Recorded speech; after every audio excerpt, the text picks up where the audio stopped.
Sheikh, my grandmother is old and her physical health isn't the best, so whenever she goes to the hospital for anything, doctors often ask my mum if she wants them to attempt to resuscitate her if her heart were to stop. They advise against it because of how frail and old she is. Even if her heart were to start again, she may have broken ribs and would most likely have to live intubated and relying on machines.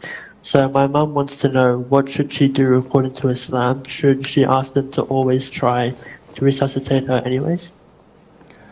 Well, this is an Islamic and ethical question.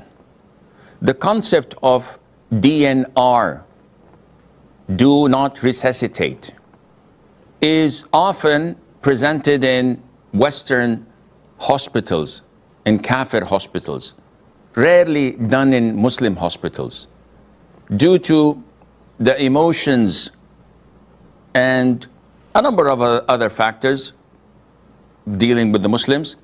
As for the non-Muslims, they see usually the patient as, I wouldn't say a guinea pig, I wouldn't say that, don't quote me, but they don't have that affection. Doctors, in some cases, not all, would look at the patient as, he's got 2 months to live. No, we should focus on someone who has 6 months to live. Let that person go away. We need the bed. And this is unethical and un-Islamic. How to deal with DNR? Scholars say that if a patient is sane, capable of living, can be resuscitated and to live an honorable life in an acceptable level of dignity and honor for an individual, then it has to be done, even if it's going to cost money. This is what most people think. Ooh, ICU, how much would I have to pay? If my grandfather or grandmother or my loved one would stay there for a month, for 5, for 10, for a year, that would cost an arm and a leg. Should I just pull the plug or not? But if resuscitation would lead to losing the dignity and honor of that patient and giving him a lot of hardship more than what was expected, in the sense that he cannot live without these machines, and the life presented to him is not a real life. We hear about a lot in the West calling for legalizing euthanasia or mercy killing, as they may translate it to. And this is not permissible in Islam. But what made them go that step? In many cases, because the hardship and the pain and the agony and the loss of dignity and an honorable way of living is unbearable, neither to them nor to their loved ones. In Islam, if the patient is sane, he can still live with his sane mind, he can pray, he can make dhikr, and there is some hardship, but he's alive. We can never pull off the plug. We can never say, do not resuscitate. But if resuscitating him or her would cause into living on continuously, I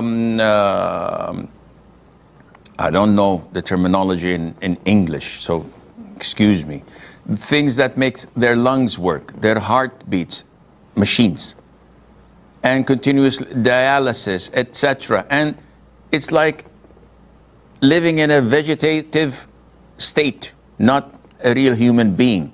But he's alive.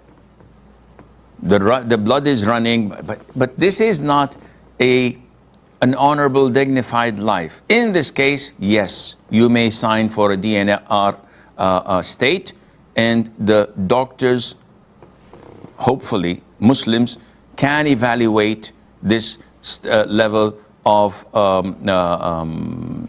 life to be given or to be taken away not because they're playing God, rather because this is after weighing the pros and cons. And I think the Ministry of Health here in Saudi Arabia has issued a paper stating these conditions and what defines as a dignified, honorable life, and when to sign for a DNR and to apply it. And Allah Azza wa Jal knows best. May Allah make things easy for your grandmother. Sheikh, is there anything in Islam, in the Quran or the Sunnah, about the reason why Allah created old age? Old age, I always thought that is something unpleasant, but then later on, as I grew older, I felt like there may be a reason, maybe it's a mercy from Allah, because when we get older, there is a chance that we will submit to Allah, or we are more likely to submit to Allah because we are more humble. Is that the case? First of all, Allah Azza wa Jal is not asked about his actions or his creation. Allah says in Surah Al-Anbiya, لا يسأل عما يفعل وهم يسألون. Allah is not questioned about what he does. However, they are questioned. Secondly, everything that Allah created has a wisdom. We may know this wisdom and we may be neglectful and oblivious of it. Allah created Satan. One would say, Satan or old age? What's the wisdom? Well, you don't have to know the wisdom. But logical people, even non-Muslims, say that by certain things you would identify their benefits when you see the opposite of it. So if there was no darkness, you would never appreciate the light. Go to the Scandinavian countries up north. When they have 2 or 3 months of total daylight, they appreciate nighttime. And when it's nighttime, they appreciate daytime. We, because we have daytime and nighttime, business is as usual. When there is no illness or hardship or calamities, those who are healthy, those who are safe, those who are living a good life would never appreciate Allah's favors and blessings, would never express their gratitude to Allah. Why should I? I've never fallen sick in my life. I've always been this healthy. I've always been rich. I've always been safe in my home and in my country. Once something happens, now you can appreciate it. So without illness, you could never appreciate health. Without poverty, you could never appreciate wealth. Without old age, you cannot appreciate youth. And without old age, the youngsters would not be able to serve and respect, protect the elders and gain reward from Allah Azza wa Jal.